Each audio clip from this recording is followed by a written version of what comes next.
Love. Fine. Certainly I can tell you what Love.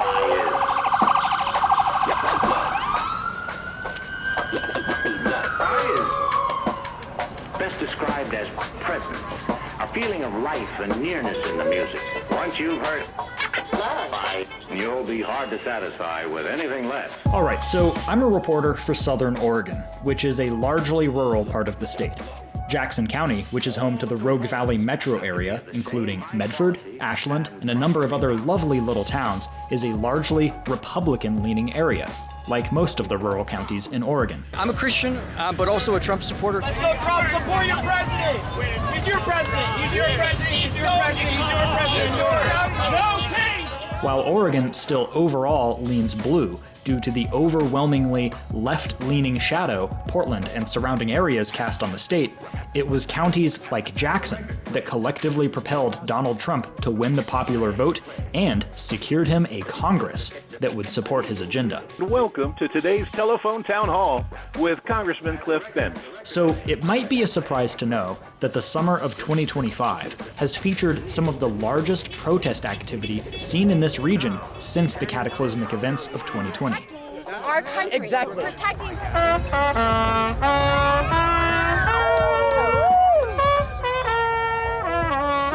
In this episode, we're going to take a closer look at protesters, activists, people who have found themselves the underdogs of recent political wins as they oppose the policies of the Trump administration. This is so un-American. It's totally obscene. We don't support fascism. We're here to counter fascism. Through this exploration, we'll see two major groups within regional political organizing. First, you have folks associated with the indivisible movement, generally older folks, who value protests with central organization, safety precautions, and collaboration with local law enforcement. Everyone is coming together to make a peaceful protest. We have a good relationship with the police. We consult them before all of our events and make a plan together. There's no need for violence. That's not necessary. Then you have people like the Rogue Valley Pepper Shakers, But we're facing fascism. more interested in what some considered to be radical left-wing ideology. I am an anarchist and a communist, and I believe in the abolition of borders and capitalism and the government. Typically younger, more anarchistic, and who value demonstrations with an edge of civil disobedience.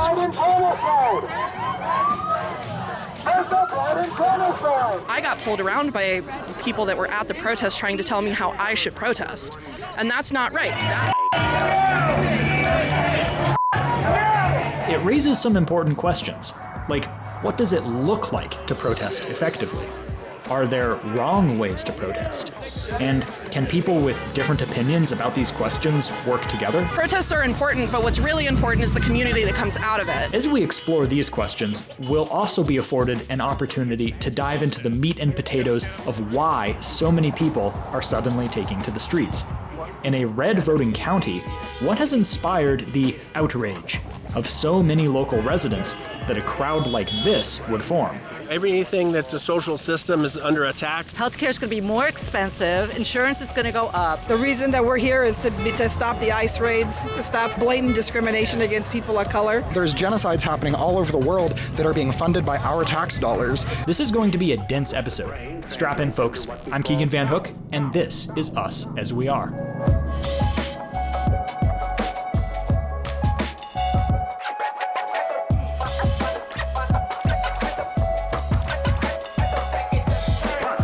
A new dimension in sound. This is Love. As the record plays. Love. Us As We Are is made possible in part by the Roundhouse Foundation, a private family foundation that supports creative solutions to the unique challenges associated with rural culture and the landscapes of the Pacific Northwest. Additional funding by the Elizabeth C. Peace Memorial Fund for Education and Social Welfare, and by the members of Southern Oregon PBS. Thank you.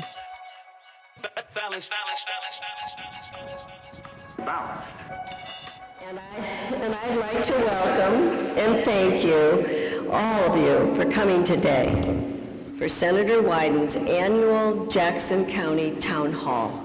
Senator Wyden's Jackson County Town Hall last year was disrupted briefly by protesters, aiming to shut down those rights. This is the First Amendment protest.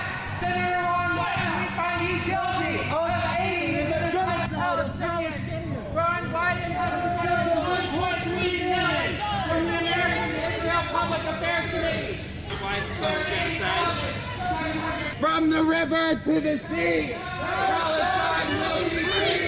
How dare you?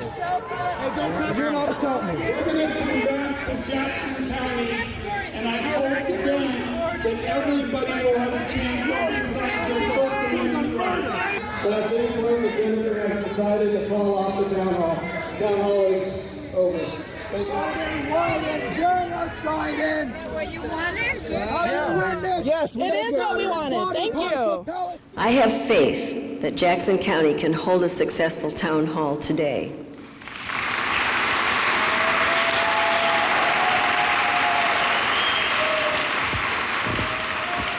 I said I would throw open the doors of government, and we'd have an open to everybody town hall in every county every year. I think people are particularly concerned about their liberty. Many of us feel like we are witnessing the collapse of our democratic system. The potential infiltration of the MAGA Republicans on the school boards. I have recently started rereading 1984. Trump is trying to throw big chunks of the Constitution in the garbage can. The freedom, the rule of law. Donald Trump is an authoritarian. He's somebody who's trying to increase his power at the expense of you. Is that legal? Isn't there some way to stop him from doing that? That's why what I was trying to do is give as many examples, taking on these rip-off tax breaks, the health care cuts. In Washington, D.C., the House of Representatives passed a budget that's turning back the clock. How will you, Senator Wyden, help kick health care insurance companies to the curb? I'm about to move into retirement age, and I feel terrified. This is one of the worst bills in American history, and as a senior Democrat in charge of taxes, you'll see me on the floor of the Senate leading the opposition against it because it's contributing to the debt, it's going to bankrupt our future. We've got to stand up, we've got to block it, and I'm going to fight it in every way that I can. If you were really here for our veterans, you would immediately stop funding money and sending more money onto the ongoing genocide in Gaza right now, completely funded by the United States.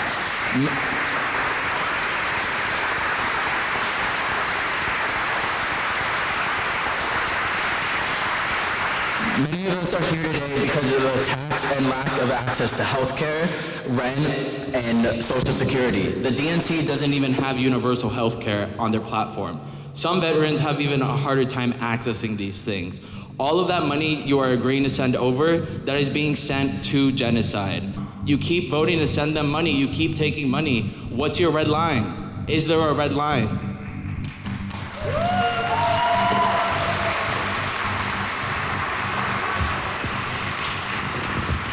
I will tell you and everyone here that I support Israelis and Palestinians who are against killing innocents. But I am opposed to Hamas that hides in schools and hospitals so that innocents get hurt. Cert.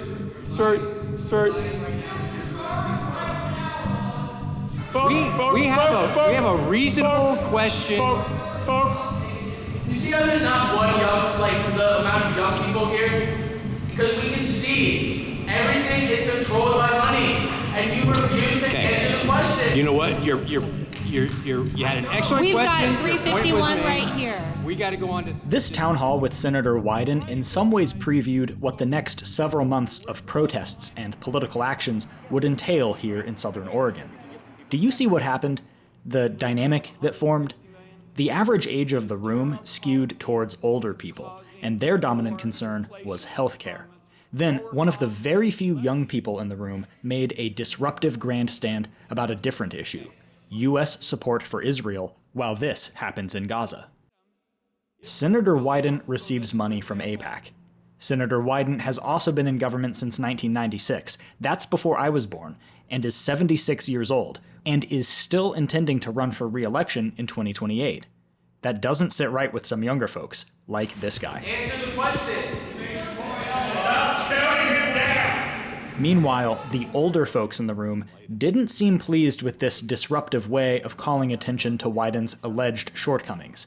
Many of them remained concerned with domestic issues that impact them here at home, namely healthcare, which by May was becoming a looming monster as the big, beautiful bill made its way through the legislative process. It broke the budget rules, the pay-go rules, so $500 billion or so is going to come out of Medicare. How many of you know that in much of the country, there aren't any town hall meetings going on today? You guys know why? Because those folks can't defend the indefensible. They can't. Oregon has exactly one Republican member of Congress, Cliff Bentz, and Medford falls within his massive Oregon Congressional District 2. Cliff Bentz is criticized by his detractors for rarely doing town halls like this in the Rogue Valley. He actually called our area the Medford Valley in his letter to me. In that letter, he said he would be doing a telephone town hall soon. Well, it happened, one day before the bill was to be voted on in the House, and within the week, protesters emerged. So instead of sit-ins that they did in the 60s, we're doing a die-in. And so they have their tombstones and they're trying to make a point of what is at stake in this bill because people will die. Hello, everyone, and welcome to today's Telephone Town Hall with Congressman Cliff Bentz. The Monday before the bill passed, Cliff Bentz did a virtual town hall. I'll turn it over to Congressman Bentz. Congressman, the floor is yours, sir. Thank you so much, Dirk, and thank everyone that's on the line for attending. And in his virtual town hall, he promised that Medicaid and Medicare would not be touched in this bill. And she's asking, why are you cutting Medicaid when you promised you would not? Well, I'm keeping my promise. We are not cutting Medicaid. Medicaid is an indispensable lifeline for our country's most vulnerable. What we're doing is working on reducing waste, fraud, and abuse. We are imposing a work requirement that if people are going to be receiving these welfare benefits, they need to be working. And we are trying to bring attention to this so people, his constituents, actually know how harmful this bill is and what is really in it. There's much more in the bill. The bill is over 1,100 pages long, but much of it I've worked on. So this is a coffin we made because it kills healthcare and it kills supplementary food nutrition, affects Medicare, Medicaid, SNAP, school lunches, Meals on Wheels. I used to work as a nursing home surveyor, and depending on exactly which home, the majority of people are covered by Medicaid. So I saw how the country was before the Oregon Health Plan. I worked in hospice. I met people who didn't have health insurance. They came to us because they didn't get any care, and they ended up going into the ER and finding out they had stage 4 cancer and dying on hospice. Our administration is trying to kill us. The poor and middle class are suffering to the point where there is no more middle class, and they're just taking everything now. So we want to control the deficit. Let's tax the rich the way they ought to be taxed. The people of Oregon are going to feel this, and it's actually in the rural districts where they're going to feel it first and the most probably because all their health outlets are going to be closing down and they'll have to travel further. Those programs are extremely important. They've been around since 1965 because we need them. And the question is, how in the world do we make sure that we're still providing them? We don't do it by cutting them. What we do is we go in, as we're now doing, and saying, hey, you don't belong on this program, get off it. Get a job, because you should be working. Why there's 21 million Americans that just sit around doing nothing and don't even go look for work that are capable of working, able-bodied. This country works because people work. If I understood him correctly, it almost sounded like he was saying we're not cutting Medicaid, we're cutting people from Medicaid.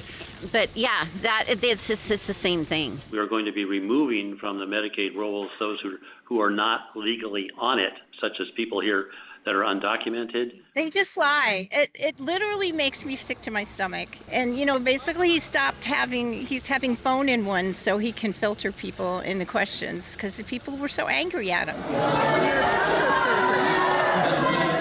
What I'm getting at here is if I am here to try to speak with you, then you guys in turn should try to speak with me. I'm sure many of you are wondering why we're doing a telephone town hall and not an in-person town hall. So let me share with you my thinking on this. I thought I would start out my presence in Congress by doing in-person town halls, and I've done many of them. One of the problems we had over the last several years, though, is it became more and more difficult to go to all 20 of my counties. And so with this approach, we can reach literally thousands of people. We can also avoid imposing on local law and county law enforcement. So what we've been having to do, sadly, is have law enforcement folks present. Last year, we actually had to have some people removed from one of the town halls.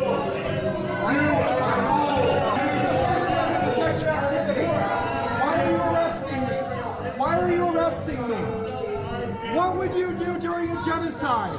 What do you think you would be doing during the Holocaust? Go ahead with your question, please. Yes, I went into the hospital on the 8th of May, and I didn't get it. I was in there for a whole week. I need some help to take. I can't walk. I'm legally blind. I can't get no money to pay people until I get a case manager from Senior Services, but they're so backed up. They say it will be in like around the 17th of June before they can even begin anything. Can you help me? Well, that's what our office is for. If you have a way of writing down our office number, I'll give it to you right now in Medford, because this is exactly what our office is designed to do. So do you have a pencil? My phone number is 541. No, Miss, we don't need to give that out. This is a public forum. To our last caller, that she is exactly the person that Medicaid is designed to help. And this is why it's so important that we protect that program from those that aren't in that kind of need. I just want to thank everybody so much for taking the time to be with us tonight. We'll be doing more of these. This is our America that we want? No, it's not. Only a few days after this protest, we attended another protest centered around a different issue: immigration, and the new approach the Trump administration has taken towards immigration enforcement. I'm a co-leader of the community protection team of ORD2 Indivisible, and we work to bring resources and help to populations that now have become vulnerable thanks to the Trump administration. And one of them, of course, is our immigrant brothers and sisters. So what is in this bill? Well, let me just go through briefly. It finishes President Trump's border wall, stopping deadly fentanyl from flowing into our communities and securing the border from dangerous illegal immigrant. It empowers immigration authorities to carry out their mission by hiring 10,000 new ICE personnel, 5,000 new custom officers, 3,000 new Border Patrol agents, and gives $10,000 bonuses in each of the next 4 years to agents on the front line. ICE takes people, often regardless of whether their status is legal or not, gives them no opportunity to defend their status in court. And when they fly them out of the country, even if the courts say you have to bring them back, the Trump administration said, oh, we can't do that. It's out of our hands. If the Trump administration defies court orders, goodbye the rule of law and hello dictatorship. I am here in the spirit of the thousands of people that have been disappeared off our streets. They flew them to El Salvador where they're locked in cages with no light, no prison term, just disappeared. Explain the garment you're wearing here, the white and the shroud. This is my spirit. This is their chains, their foot shackles. We're all for democracy functioning as it should. We have laws in place to, allow people to come into the country and also to remove them if necessary. But when those laws aren't being followed, we have a problem. It's good that people are building a network of resistance to them across the country. We should not be shipping people overseas. Borders have always been a tool of violence imposed by the state. the actual violence that the state perpetuates against people who are just trying to live their lives and trying to escape situations that are in many cases caused by the United States' imperialism in South America and across the world. Do you think that there is a place for some level of border protection? Where do you think that actually stands? Absolutely. We've had that for years and years and years. Most countries have some kind of border process. I think our border process of being a legalized citizen is very long and very expensive. Immigration law, well, originally it was aimed only to support white males in the late 18th century. I think immigration reform should provide a vehicle where immigrants have the opportunity to come to the United States, because as this indicates, they contribute hugely to the economy, to the culture, to the strengthening of U.S. values. You know, especially in the Rogue Valley, we have a lot of immigrants of all kinds of different statuses that do really excellent work for us, doing forestry work in Jackson County. And that's critical. We have a lot of forestry work to do to protect ourselves from wildfire. And we also have a lot of agricultural work. We're being fed and we're being protected by immigrants in this county. We're on stolen land. The people who are in power in this country are colonizers. The borders are crossing indigenous lands and are a concept that people in power created to divide people and create economic situations that are beneficial to them. And so I really don't support any level of deportation or immigration enforcement. Something I think that's important to understand when talking about open borders is the idea that we have of a border in the modern day didn't exist before World War I. Passports weren't a thing before World War I. People just kind of migrated. Human beings are like a nomadic species. Like here in America, people have been moving all across the continent for centuries, and the imposition of the borders of the United States have just sort of completely destroyed a lot of that culture and have been just used as a tool of white supremacy to keep certain people in power and perpetuate systems of violence that keep them perceived as the dominant power in the world and allow them to force their iron boot on the world, as Emma Goldman would say. Discussion of immigration policy is one issue where differences in left-wing activists emerge. On one hand, you have the indivisible folks, who largely said they support some immigration enforcement, but just want there to be legal due process behind it. Then you have folks like Robin, who are against the very concept of borders, governments, and nation states. A lot of people think that communism specifically goes to this Marxist-Leninist school of we must build a dictatorship of the proletariat that will siphon up all of the means of production and distribute them out according to this aggressive system of hierarchy. But the reality of the history of the communist movement is it's much more diverse. There's thinkers like Pierre-Joseph Proudhon, Mikhail Bakunin, Emma Goldman, one of my favorites here, Lucy Parsons. There's a whole history of anarchist communist movements in Korea, Japan, South America. There's so much history to it. I could go on for hours about it. I come to these hoping that I'm going to meet like-minded young people my age. You know, we're in a system that makes us work really, really hard. I have friends who work multiple jobs just to pay their rent, pay their mortgage, pay the basic bills. They're not living an extravagant life, but they are working really hard in this country. And so I think that's a sign of the wealth gap, that they're working for companies that are making a lot of money off of their labor, and they're not getting a huge cut of that. So I think that's part of it, that we're working a lot. We get a nice, beautiful weekend. You want to go be on the lake, or you want to go camping, or whatever you do. But this is important too, and we have to fight back and resist against those who want to get wealthy off of our work and off of our life. There's been times in my life where people thought, oh, this is just a young people issue, and it's not something that older folks are coming out for. So for us to see that people who look like my parents or my grandparents are out here, I think that's really important. In addition, we want to say to our brothers and sisters in the immigrant community that we value you. We care about you. We appreciate the contributions you're making to this country and this economy. But that's what people with pretensions to absolute power do. They find some kind of scapegoat. Hitler did it with Jews. It's a tried and true tactic, but we have to counter that. Released its fourth Something's on fire over in Phoenix. We got a little bit of wind, as you can tell.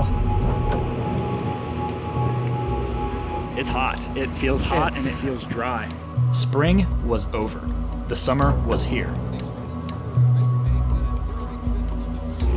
This is the fighting spirit and unyielding force of the U.S. Army.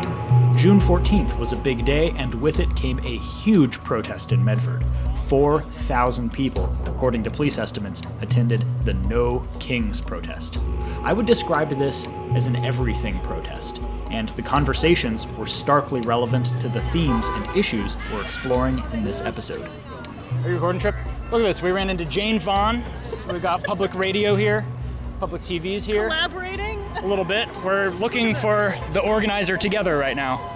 ORD2 and the Women's March and 5051 have organized this event as part of a nationwide effort happening in every state in thousands of cities. We're here because Donald Trump and the GOP and white Christian nationalists are flooding the zone with their illegal acts and immoral acts in an effort to distract us from the fact that they're trying to take away the power from we the people. I feel like we're here because we should not be afraid of our government. We should not be afraid of our military. We should not be afraid of our police. They're supposed to be protecting and defending us. Instead, we are afraid that they're going to snatch us, detain us, deport us, throw us down and put handcuffs on us like they did a U.S. Senator this week, and somehow make it a crime to speak out against your government, which is guaranteed by the Constitution. I'm not agree with what ICE is doing now, and they're hard workers. That's the reason that I'm here for.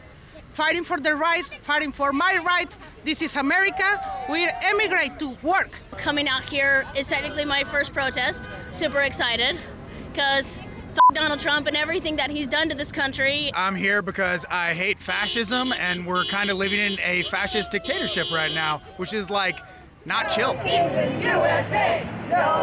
It is Donald Trump's birthday. He's holding a massive military parade. I got out of the Army in 1970 because I served a year in Vietnam, and that's why I'm wearing what I'm wearing today as a counter protest to the charade military parade that we've got going on in Washington, D.C. This is what America really is, and this is us. This is the people uprising and letting their voices be heard. It's scary as a queer person. Like I walked out of my house this morning and my kid said, "Be careful, don't get shot today." And like that's the world that we're living in right now. And so I think showing up in community and joy is an act of resistance in this time. And I'm from New Jersey and I grew up with Trump, so I knew what a piece of shit he was. Can I say that? Yes, you can. Yeah. I worked for the government, and this is not the government I worked for. What I'm witnessing in our country is just the saddest thing I've ever witnessed. So we're here today to say that we don't support fascism. We're here to counter fascism because currently Trump is, instilling himself as a dictator in our country, deporting people, kidnapping people, furthering the genocide in Gaza, sending more money, more weapons into Palestine, giving Israel more money. Here at home, they're kidnapping family members. They're kidnapping our neighbors. One of the reasons that we come out to these things so often is because we all have to start somewhere, right? I've said this before. A lot of people start with holding signs. They start with, seeing this for the first time. And we try to come out and be the conversation that starts something more. Obviously, we have a large Hispanic community here in Southern Oregon, all over the West Coast. And it's important now more than ever to talk to your community members and build relationships so that everyone is safe. Border walls, I got to go now! Pretty soon I'm gonna be an American citizen. I immigrate here to make my dream to come true. And this country supported me a lot. That's why, and I know a lot of people is gonna fight for that because all my people has the right to have a better life. Electing the bad guys make a big, devastating consequences. The economy is based on immigrants, especially in agriculture, construction, and now he's taking away those people that the labor force is going to devastate the economy. This is the reason I'm here. Our organization is UNITE, and we work a lot with farm workers and immigrants and supporting farm workers and immigrants in the Valley. The reason that we're here is to stop the ICE raids, to stop blatant discrimination against people of color. At one point, I was an illegal alien. I was brought into this country as a child. I did not have a choice. But I have become a person that has been successful, that has been able to really embrace the American dream. I'm here to say ICE and Donald Trump. This is bullshit.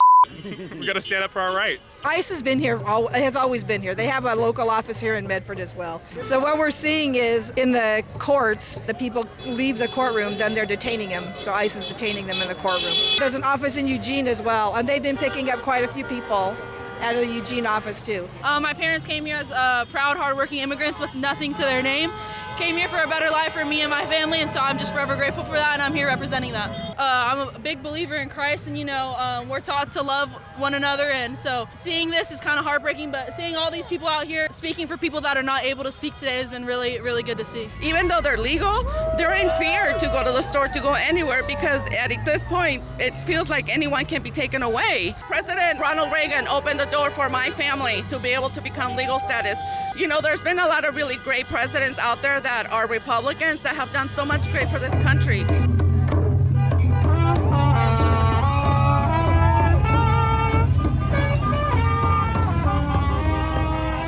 But I'm here to show solidarity. It's wonderful to see all these folks out here. I think it's going to make a difference. I really believe it's going to make a difference. So what is your goal? What do you hope happens as a result of this protest? Either one of you. We want Donald Trump and the GOP and white Christian nationalists to stop using executive orders to bypass the will of the people and bypass the democratic process. Yeah, we also believe that it's important for people to have a space to come out and safely say that this is not okay, that we do not support what they are doing, and they need to hear that there is a percentage of people, a very large percentage of people, that disagree with what's happening in Washington, D.C. right now. Well, number one, it really has to stay peaceful. The people that get violent don't do us any good at all. And this is obviously very peaceful. But it's also part of the First Amendment. And anything we can do to secure that in a peaceful way is a good thing. If we can get this many people and this many numbers in a pretty red conservative area in the Rogue Valley, I think that speaks a lot to how many people are fed up and sick and tired of seeing what's been happening in this country. Protests are the only way we're going to change anything, and making sure that we're not complicit in all of the violence that's happening around the world, and sharing that we're not going to be quiet about it, and we're going to keep showing up and doing all of these things and then some to make sure it ends. Our democracy is at risk. We all know that. When people get out and get together like this all over the country, we're going to see some action by the Republicans in our Congress, because they need to know that this is going on and we don't agree with them. It's honestly inspiring to see so many different people, different ages, different races. Everybody's out here to show their support, and that's what's important. I feel like we have more in common than not with those in other parties and with other political beliefs, and we need to have deep conversations with the people around us. Yeah, I think it's great for people to come out here and use their voice and speak on what they believe in. That's obviously a part of our First Amendment right, and so I think it's really great that people are out here exercising that and just being peaceful protesters. Demonstrations in LA were largely peaceful with a few incidents, and they have used that as an excuse to try and bring in the military and to escalate things. We were confident that we have a good relationship with the police. We consult them before all of our events and make a plan together for how things are going to happen, how they're going to respond, how we're going to contact them if something comes up. So we weren't nervous at all. And you'll see there aren't a bunch of police walking around trying to push anybody around like the military is doing in LA. We're not going to have any problems, and if we do, we can call the police in to take care of it. Out at these protests, people have an opportunity to meet other people, to create connections, like Sam said, build community. There is a lot of incidents at these protests of people policing others' behavior, of people being like, you're being too disruptive, you're being too loud, you shouldn't be aggressive. But we're facing fascism. We need to keep showing up and taking direct action. We need to use a diversity of tactics, including blocking streets, creating barricades, stopping ICE from doing they're doing, because like, that is fascism. We are seeing it take place in front of our eyes, on our phones. We cannot rest until we have the abolition of oppression, an abolition of cops, of ICE, of the US government, of capitalism. We cannot stop until we get that. None of us can be free until then. One of the things that I do have an ethical dilemma about is signing people up with a list of their names and personal information, knowing fully well that they're already a target. If you come to one of these, you're going to be a target, whether it's a high risk, whether it's a low risk, whatever. I don't agree with that. This protest was huge, massive.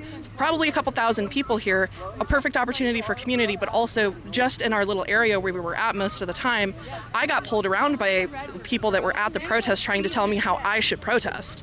The entire point of doing a protest is to be disruptive.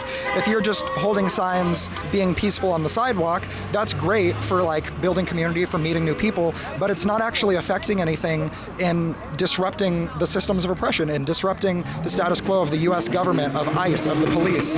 Just being a peaceful protester and condemning any other actions that aren't quote unquote peaceful is working with the oppressor. It's doing the cops' jobs for them, it's doing ICE's job for them, it's doing the government's job for them. Eventually we have to be loud, we have to be disruptive, because no one listens if you're standing on the sidewalks letting them go about their day.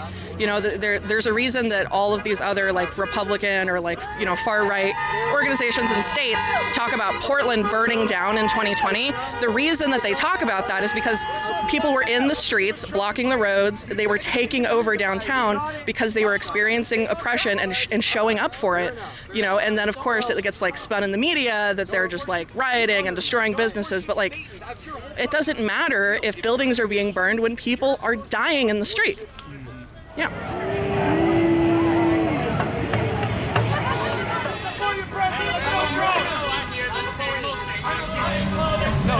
There's a little bit of an encounter happening between some Trump supporters who have come in to the zone here.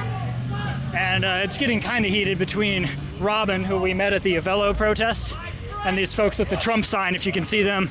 The guy with these two folks who have the American flag overalls. You're following them. Move on over.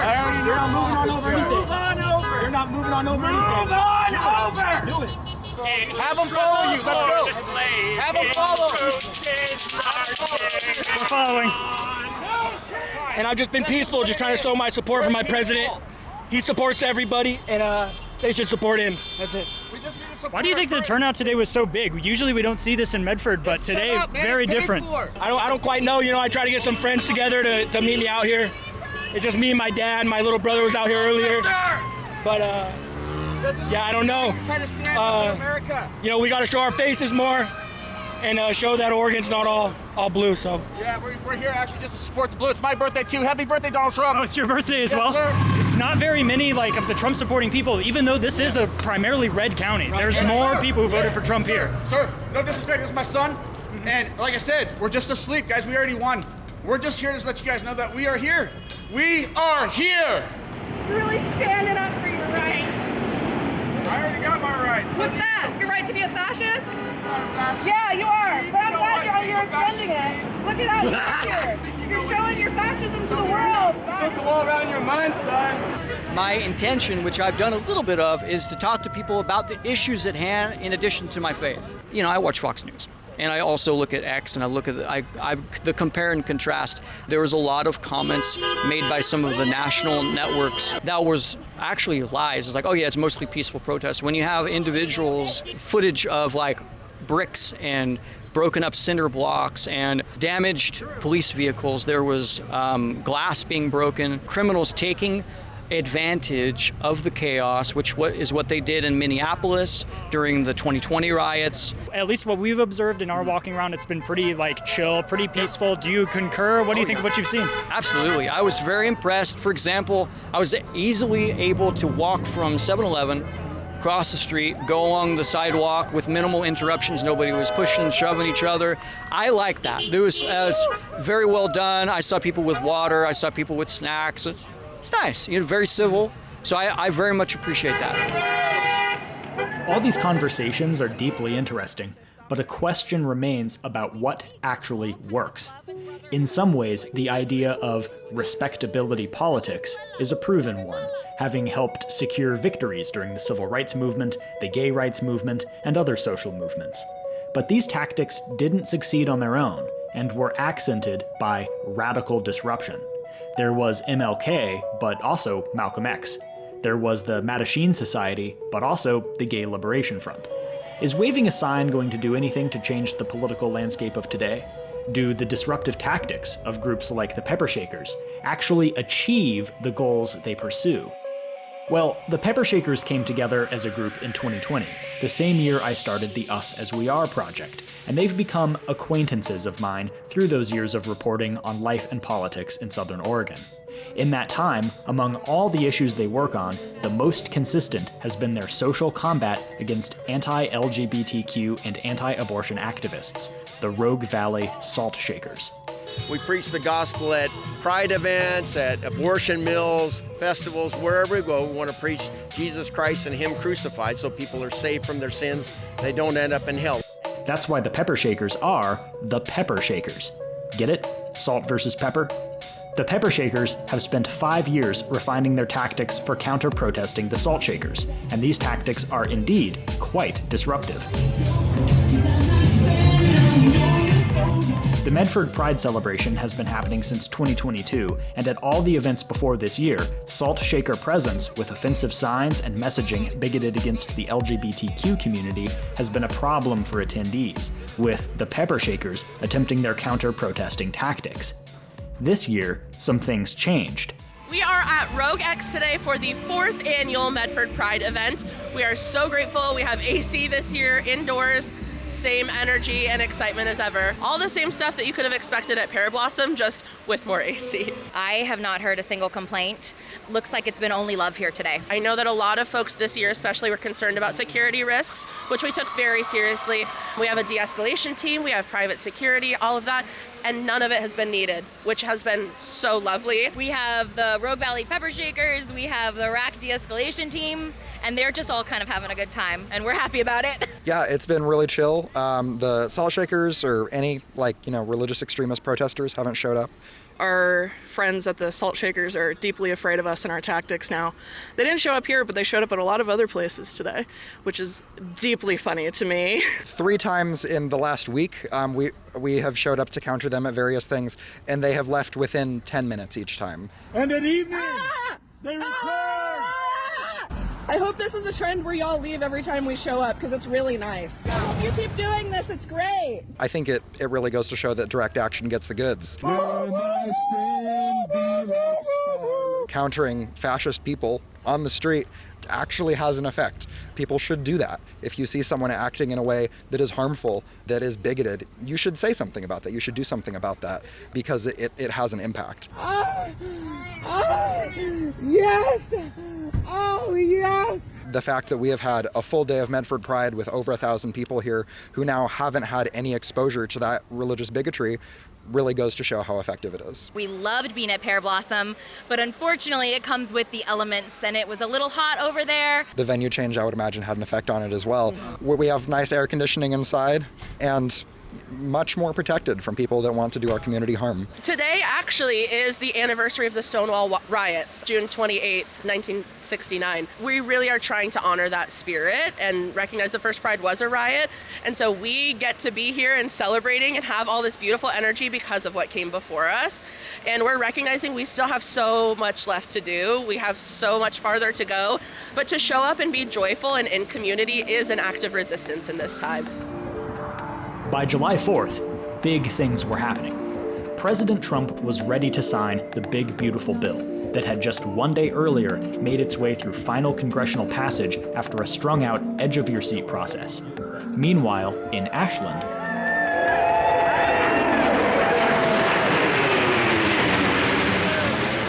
the annual 4th of July parade is one of Ashland's most well-attended events of the year, and this year would feature ORD2 Indivisible along with several other local political organizations, nonprofits, and community groups. But before the parade even officially started, this happened. They got something big. Palestine from Mexico. These border walls have got to go.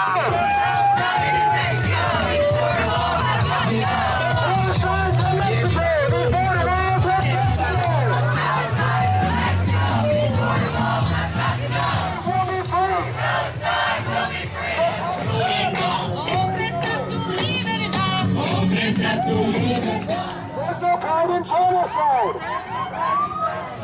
There's no pride in genocide.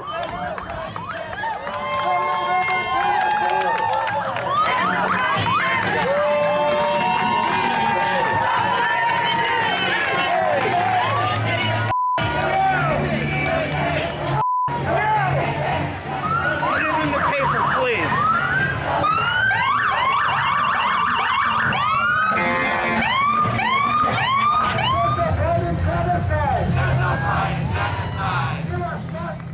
And, of course, the big, beautiful bill was signed.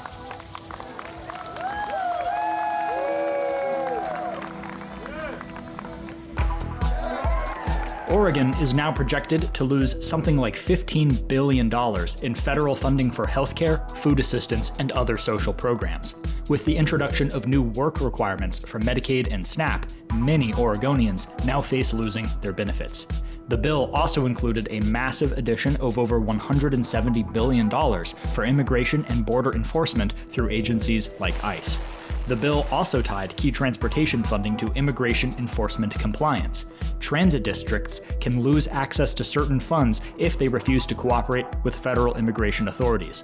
The Rogue Valley Transit District, under Oregon's sanctuary state status, cannot comply with this provision, and as a result, $7 million in federal transit reimbursements was withheld, directly forcing RVTD into a 60% service reduction with 82 layoffs and 10 of 16 bus lines cut. Despite how hard we saw regional groups protest prior to July 4th, many of their worst fears came to pass.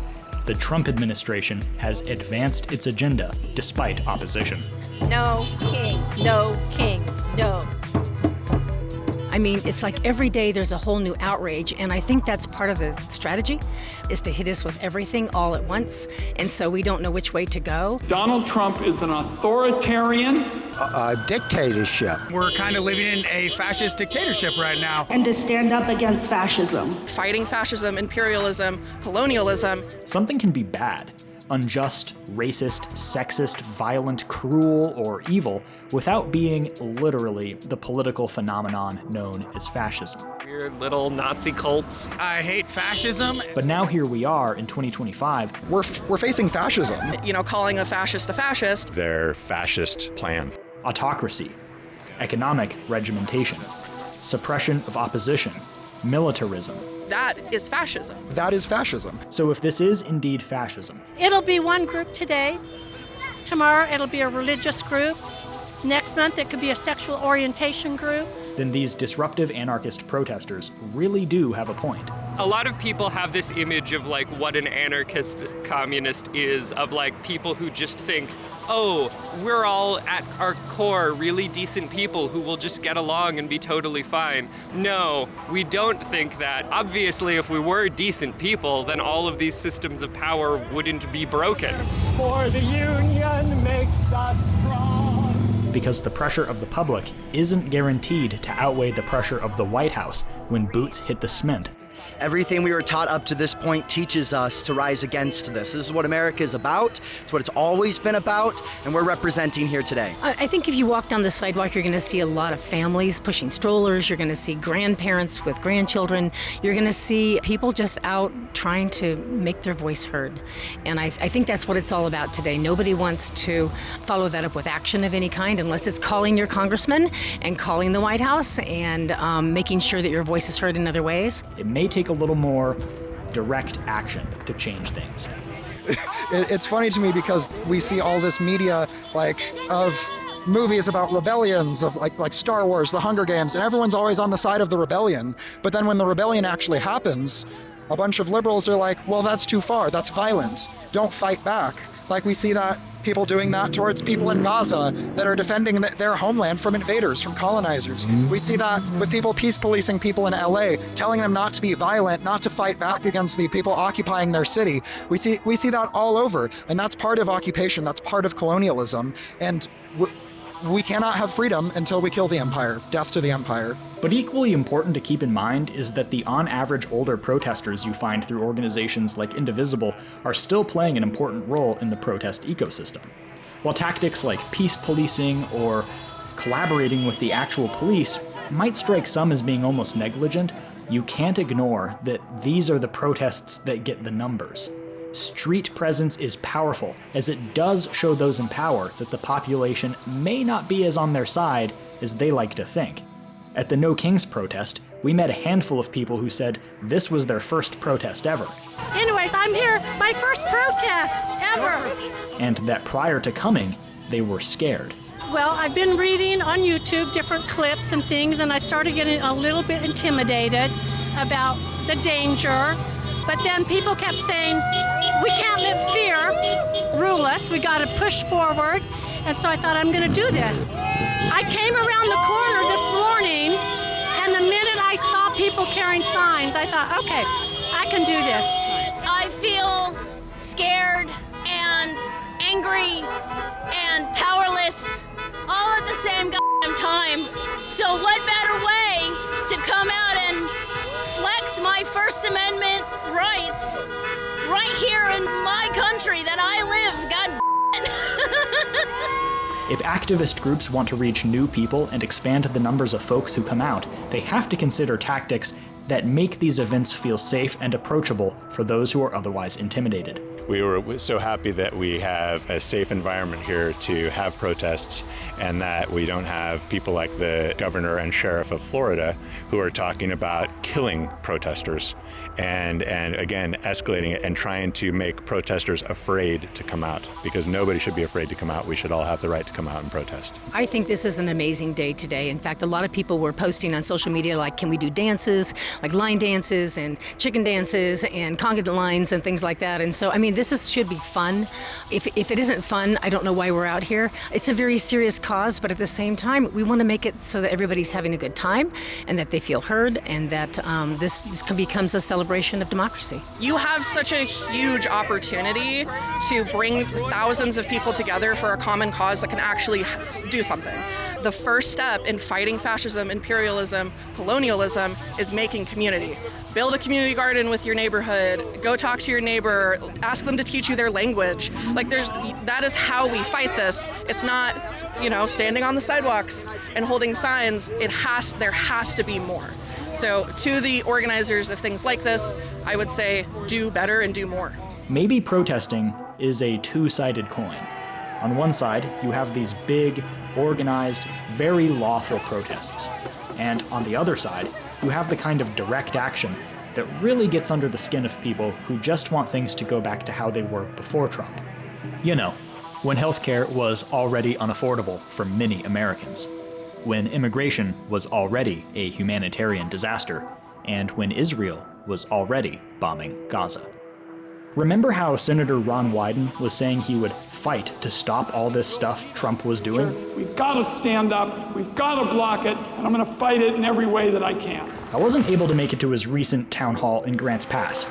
I wonder how that went. I am so proud to be looking out at exactly what the founding fathers wanted. The faces of democracy.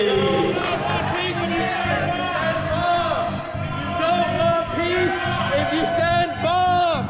Worldwide butcher of Gaza has been able to murder more than 63,000 Palestinians over the last 22 months. The First Amendment belongs to everybody. Please do not confront the protesters. I don't care. Second to me. You're supporting him. No, we're not. Live stream. Don't touch her.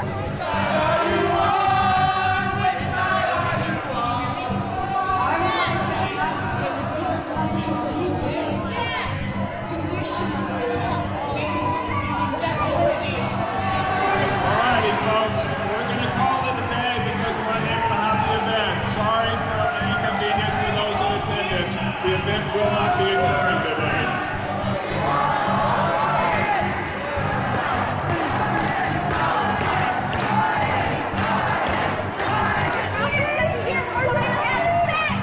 let me speak.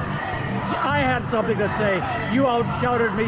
You agent provocateurs, you stupid Oh well.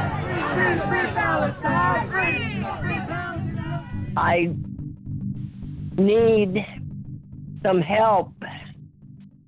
Can you help me?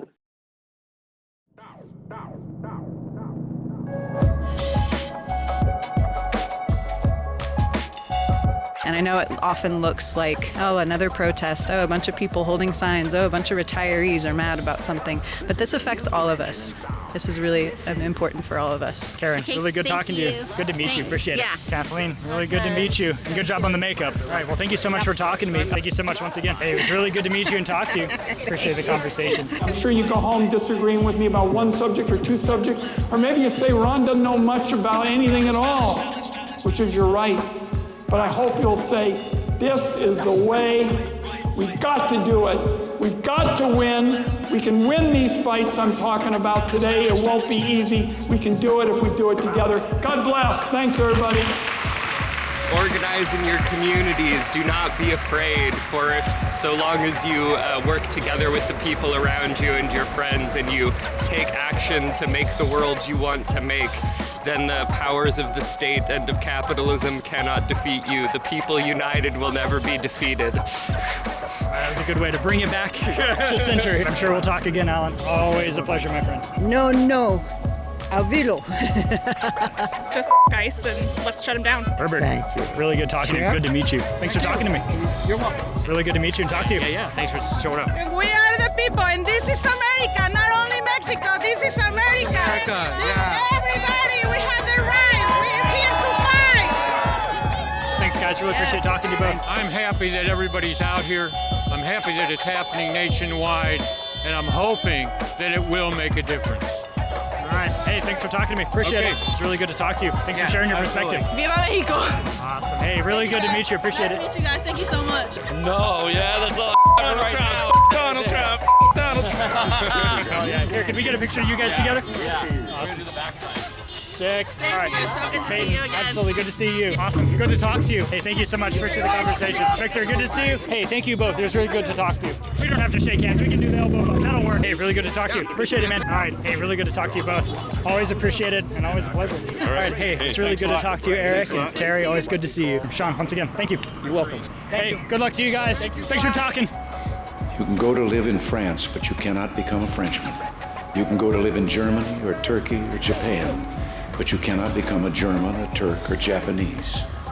Yeah, that's us as we are. But anyone from any corner of the earth can come to live in America and become an American. This is a new dimension in sound. This is love. Us As We Are is made possible in part by the Roundhouse Foundation, a private family foundation that supports creative solutions to the unique challenges associated with rural culture and the landscapes of the Pacific Northwest. Additional funding by the Elizabeth C. Peace Memorial Fund for Education and Social Welfare, and by the members of Southern Oregon PBS. Thank you.